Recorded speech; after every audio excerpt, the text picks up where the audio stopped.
lamun Ki Zaid ngabunuh Ki Umar melalui sihir emang aya ki atuh aya boro-boro urangnya Kangjeng Nabi ge kena sihir.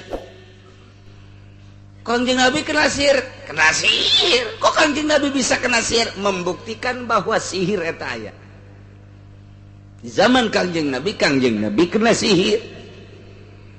Kangjeng Nabi panas awakna sanggasa panas rada mulutak melotot tepuguh rarasaan Kangjeng Nabi ngomong rada ngaco kaget Siti Aisyah kok Kangjeng jadi kieu. Akhirnya malaikat Jibril turun gancang caritana bae ke dongeng dina Al-Qur'an bakal aya. Malaikat Jibril ngajelaskeun bahwa anjeun kena guna-guna Muhammad, guna-guna sumuun. Aju kudu kumaha tuh di sumur anu aya bungkusan di dinya, aya anu ditalian tah ku benang-benang ala eta. Tuh nu mantep Kangjeng Nabi naga teh kena sihir. Qul a'udzu birabbil malikin nas ilahin nas min syarril waswasil khannas alladzi yuwaswisu fi sudurin nas minal jinnati wan nas. Qul a'udzu birabbil falaq min syarri ma khalaq wa min syarri ghasikin idza wa min syarri naffatsati fil 'uqad wa min syarri hasidin idza syarrin naffatsati fil 'uqad. Ayah atuh masyaallah begitu beunang diala dibukaan masukkeun di aman kitu sihir. Ki Zaid datang ke Sukabumi. Sukabumi di mana kara? Tuh parantinya nah berarti Jampang Surade datang di Jampang mah tukang sihir teh Ki Haji imam masjid. Masya Allah ulah kaget di ditu mah imam masjid ngomongna ramah nikmat jasa ngomongna. Urang datang ka dinya Waalaikumsalam saya Abdi Zaid di mana di Tangerang. Masya Allah cak jadat sareng saya nyalira bae. Ya Allah ya Allah ya Allah Allah ya naon ieu sumping ka dieu pugu abdi gaduh masalah. Oh beres masalah mah ulah sok diantep.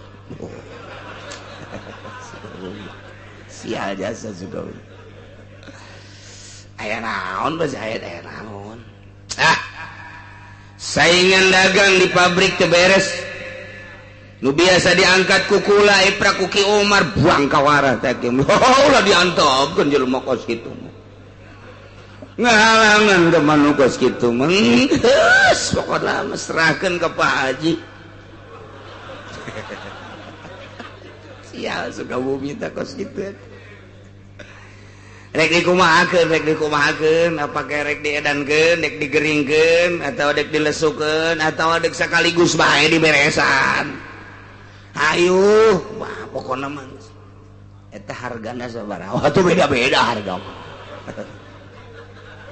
Tolol jasa. Cek Pak Haji mah nu kitu mah mending diberesan bae. Geus ulah diengkengkeun deui. Bahasana ge kos kitu panu suku. Cek Pak Haji mah geus ulah diengkengkeun deui. Lah nu kos kitu mah jangan halangan. Ribet pan urang ge ngahalangan mah ribet. Bahasa Sukabumi eta. Asup bola Pak Haji ka jero mawa anak-anakan keluar jeung jarum. Ayo dek dikumahakeun ye. Lah maning diberesan. Ai dibereskeun lah ulah. Tanggung. Maning dianggeuskeun kos kitu. Di mana ieu pasar kemisna?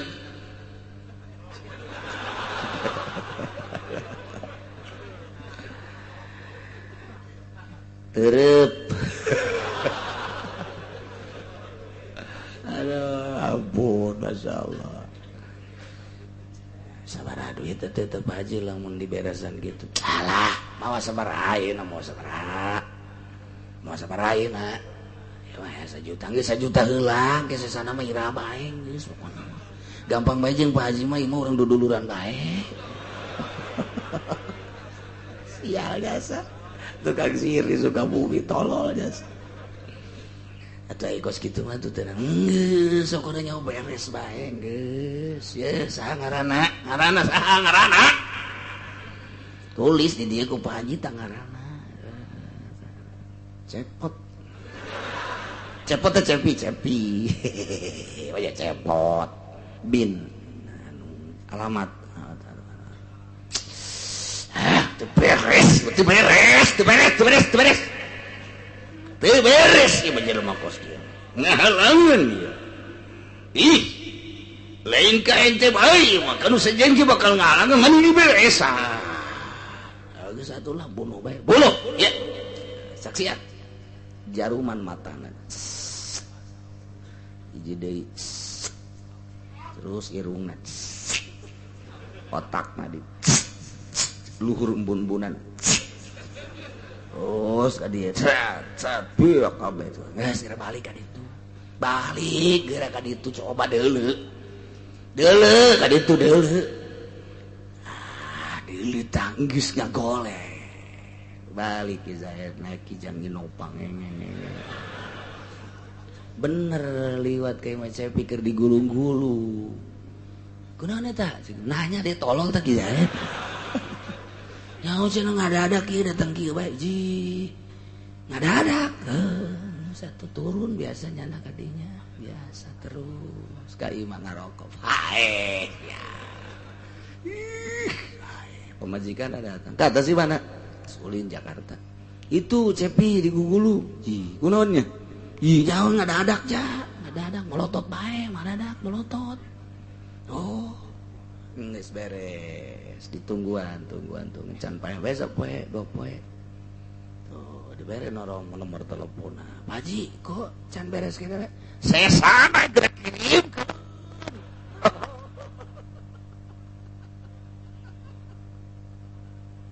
aduh Asyaallah nungguan sesa teh ampun aduh begitu dikirimkeun mah sesa nu sabaraha anu gede oge sih teh mah kan DP mah teh mah jang DP mah ya dikirimkeun bener hos kos kitu make sihir lantaran keluarga Cepi teh aya pangalaman asa teu sawajar bapak teh paeh kieu-kieu teuing disebut jantung sehat paru-paru sehat darah teu boga darah tinggi darah rendah teu aya kadaharan nu dipantangan bener aya nasib bati Gusti Allah ngandek neangan sababna bae ulah sambatkan yaya cek anak ki Cepi teh aduh mun kanyahoan ulah wa ka dikubur aing teh hirup di dunia teh ngajawara lain bapak aing bae jawara kaceun teuing kena bau heula memeh kanyahoan pokona ulah wa ka dikubur ayeuna mah geus bae heula antepkeun aing deuk berangkat heula deuk ka mana Kak cek pamajikanna cak mana deuk ka mana sia deuk ka Sukabumi aing aduh ka Sukabumi kene wae ya kari cepat berangkat ke Sukabumi ke Jampang Surade ternyata datang ke Pak Haji eta kene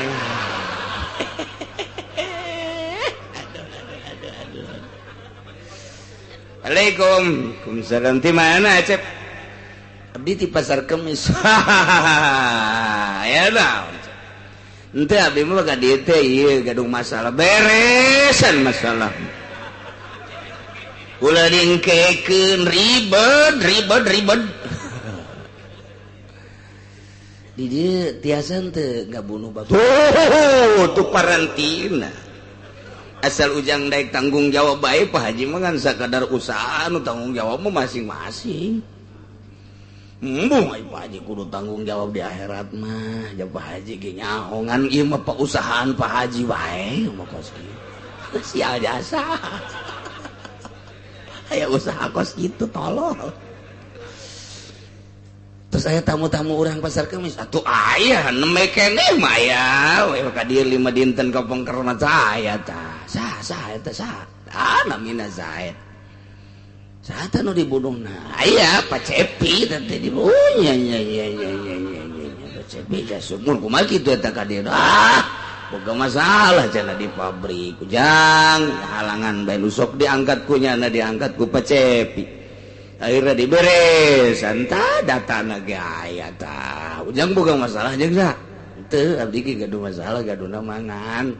Engke bae heula ieu mah kakarak. Oh sok pertimbangkeun bae ku Acep heula. Pertimbangkeun ge ka diri sabaraha ngaos Pak Haji. Gampil sareng Pak Haji mah. Pak Haji mah aja duduluran pun Pak Haji mah. Aduh, masyaallah. Atuh ke abdi ka dede jeung sumohon sok we. Balik lapor ka polsek. Pak, ya. Ternyata bapak saya meninggal dari Allah hakikatnya. Tetapi sababnya ini adalah ada cucunguk. Apa itu cucunguk? Bapak nggak tahu cucunguk. Tuh, Zaid itu cucunguknya. Kamu kok bisa ngomong begitu? Gak boleh sembarangan. Awas ini kena sanksi. Tanggung jawab saya. Panggil Ki Zaid. Kamu punya data dari mana? Nanti dulu, panggil dulu. Takut dia kabur. Gak bisa begitu saja. Oh ya. Bisa tuh make gitu. Udah ditangkal Ambon tuh nyahun. Udah nih, udah beres. Oh ya, tenang. Ini nggak kebagian. Tambah lagi entar. Yang penting tangkap aja. Tangkap bisa. Ada apa ini? Saya ditangkap. Pokoknya menghadap dulu. Kasusnya dulu dong. Kasus kematian Pak. Masa orang mati saya yang ditangkap? Enggak, ini mah supaya enggak bisa cek Zaid. Orang mati saya yang ditangkap gak boleh begitu dong. Enggak, ini mah supaya menghadap aja. Oh iya. Aman Zaid. Polisi tolol. Ti dia nyokot, ti itu nyokot. Itu beres sama kos gewat. Cek keluarga Cepi kok bukan nggak ditangkap? Aduh nggak bisa. Soalnya dia nggak ada itu kesalahan yang jelas. Tangkap aja dulu ntar saya kata. Oh nggak bisa dong. Nih. Oh iya dah. Tangkap. Sial dah solusi. Kesimpulan nama Ki Zaid ditangkap. Sangkesa ditangkap. Terus ditanya kematian Pak Cepi.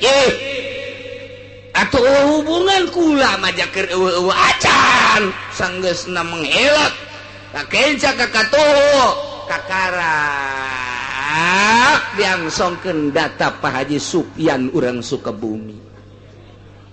Berikut dina buku daftaranana dipoto make HP. Inilah sosok yang menganiayanya menurut laporan Pak Sufyan di Sukabumi adalah Pak Zaid, tetangga daripada Pak Cepi. Inilah data otentiknya. Teu daya teu upaya Ki Zaid. Berarti Ki Zaid selaku pembunuh terhadap Pak Cepi dengan sihir. Nah iya setelah jelas perlakuan Ki Zaid memakai sihir penganiayaan terhadap Ki Cepi. Nah, maka Ki Zaid gak sihir deh. Anak-anak ada cokot. Terus dibacaan lagu orang.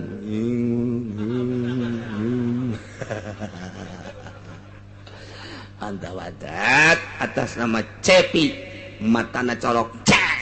Aduh. Mata anak-anak kan udah dicolok nama Cepi nama di itu di polsek colok deh teu daya teu beresan beres kos gitulah sihir Masya Allah karimnya ya Allah ya Rabbi kos gitulah hukum nu berjalan di luhur bumi menurut aturan Al-Qur'anul Karim. Pabi Sepin pedang deui wa kadza kitu kedeh model sihir khamrun ku arak lamun Ki Zaid ngaloloh Ki Umar make arak geus walah waheuh tambah whisky geus jana walah waheuh tambah mensen geus mensen tambah deui coni tambah deui make pel nu leutik koneng pelna eta mata lamun diasupkeun ka dinya langsung diudak-udak paeh jelema mun diinum mun teu kuat mah naon ngaranna pelna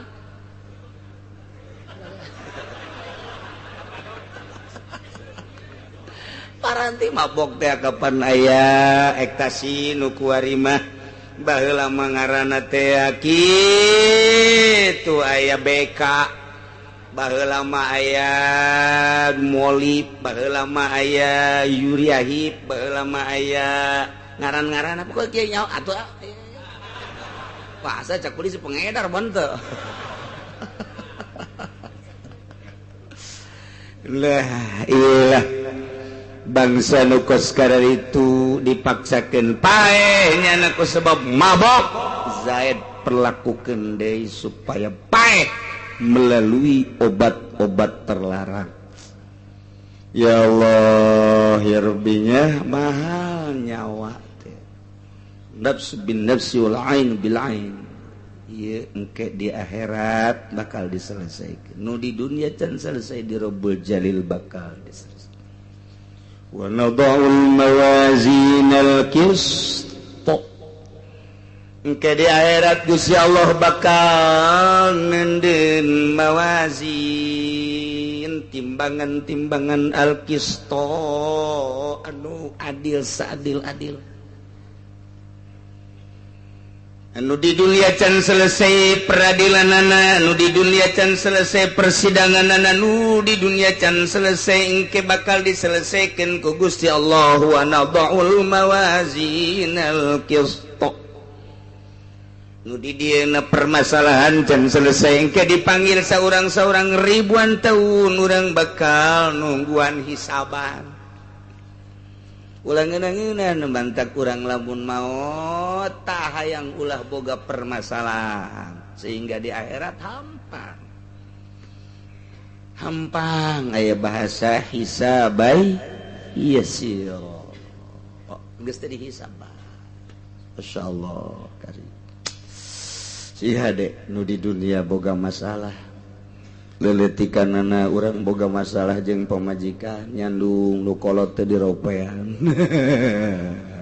kuari wae engke dipanggil pamajikan nu kolot marahnya na ngadakwa ya Allah ya Rabbi mana peradilan Gusti nu dina Al-Qur'an dijelaskeun wa nadha'ul mawazinal qist abdi dicandung Gusti setelah salaki abdi nyandung di ngora bae membes bae di ngora teu pernah nganapakaan lahir jeung batin anak abdi ngaberayak abdi datang ke maut nah ayeuna abdi deuk minta peradilan ka Gusti panggil salaki abdi deuk kumaha coba deuk lompat ka mana salakina ngusap-ngusap ke di akhirat siapan pamajikan aing ulah kitu-kitu ai kituan teh baheula geulak nanya-nanya acak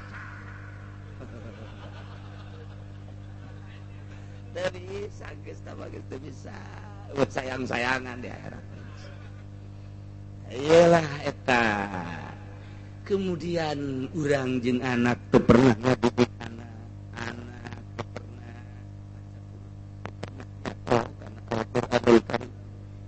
kemudian anak tergelincir ka neraka cak anak ya Allah ya Rabbi abdi kudu ka neraka heula Gusti ai kudu ka neraka sosoranganan mah lantaran pan abdi ka neraka teh meureun teu ngarti kana agama nu matak abdi teu ngarti kana agama pan kolot abdi teu pernah masantrenkeun ka abdi sugan ngawurukan Al-Quran sugan masantrenkeun sehingga abdi toto dina agama teh nyaho wudu teh nyaho salat teh nyaho bener lantaran bapa abdi ngan nyakolakeun bae abdi kudu kasaka neraka sorangan teu bisa tatap kudu jeung bapa abdi rasakeun wa nadaul mawazinal qist.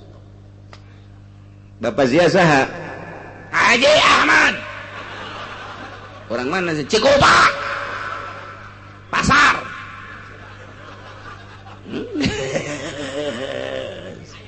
Panggil gaji. Rekuade itu badak untuk menggugurkan kewajiban anak didik. Teu bisa kurang bawa ke ustad.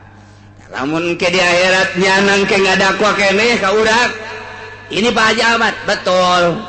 Ini menurut pengakuan anak bahwa bapak tidak pernah mendidik, betul. Kalau saya langsung mendidik gak bisa sebab saya juga bodoh.